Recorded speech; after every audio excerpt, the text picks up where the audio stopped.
Hi, I'm Havilah Cunnington, and we're continuing our journey on day 35 on our 40-day journey to purity.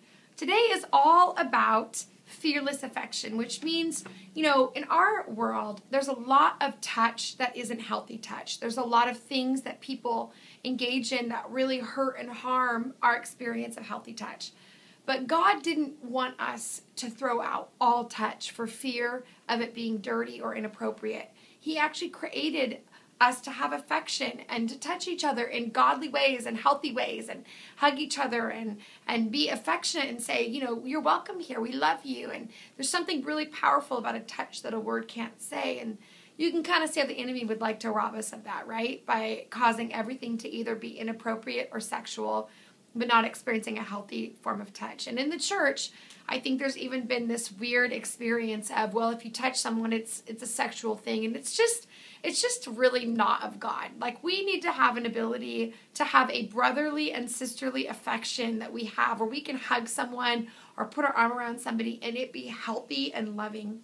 And so today we're talking a lot about that. And when we talk about this, your story is really important in this process, because some of you came from a really loving home and touch was healthy and it was appropriate. Some of you came from a really healthy home, but no one ever touched each other. There was never any kind of hug or affection.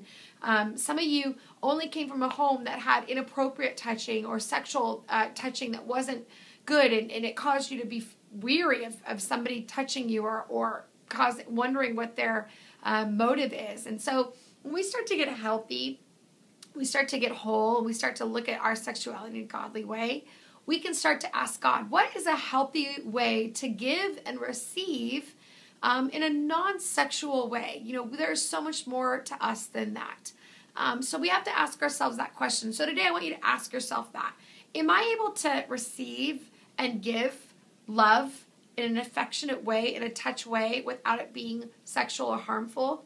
Can I put my arm around somebody or give somebody a hug and it not be weird? Am I doing that with those around me? Am I saying I love them but never giving them a hug, never touching them, never taking an opportunity to show them love in that way? Well, that's how we can grow. As a married woman, I have no problem being able to hug someone or put my arm around somebody or let them know, hey, I'm your sister. I have no problem connecting with you in this way. Can you do that as well?